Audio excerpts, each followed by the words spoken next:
Genesis chapter 1. Imagine waking up in complete darkness. No sun, no sky, no land, just emptiness. That's how the world began. But then, in just 6 days, everything changed. God spoke, and light shattered the darkness. The sky stretched out. Oceans roared into place. Trees covered the land. Then came the sun, moon, and stars, setting time into motion. And just when the masterpiece seemed complete, God created us in His image, with purpose, with authority. And guess what? He looked at everything He made and said, "It is very good." Genesis chapter 2.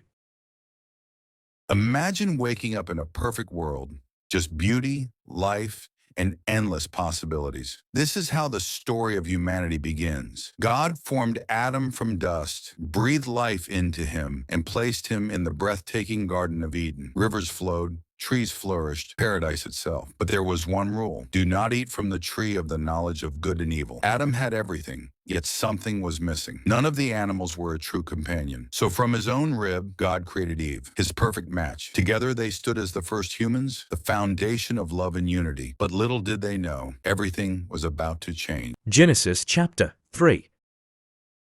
Have you ever made a choice you instantly regretted? Well, Adam and Eve made the biggest mistake in history. It all started with a simple lie. A serpent told Eve that eating the forbidden fruit would make her like God. She took a bite, then gave some to Adam. And just like that, their eyes were opened. Suddenly, shame, fear, and guilt flooded in. They realized they were naked and tried to hide from God. But when God asked what happened, Adam blamed Eve. Eve blamed the serpent. No one took responsibility. The punishment? The serpent was cursed to crawl. Eve would suffer in childbirth, and Adam had to work hard for food. And worst of all, they were banished from Eden forever, with a flaming sword guarding the way back. Genesis chapter 4.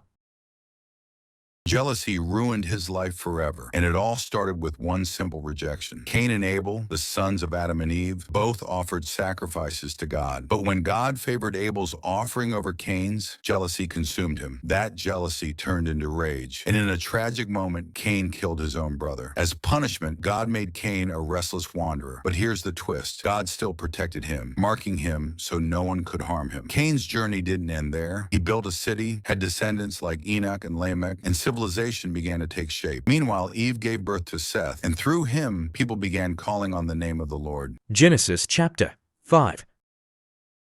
You probably skip over genealogies in the Bible because they seem boring. Adam's lineage passed down from Seth all the way to Noah, revealing centuries of history. But then there's Enoch, the man who walked with God so closely that he didn't even die. God just took him. And then there's Methuselah, who lived 969 years, the longest lifespan ever recorded. But why does this matter? Because through these generations, God was setting the stage for Noah, the man who would bring hope in the middle of a broken world.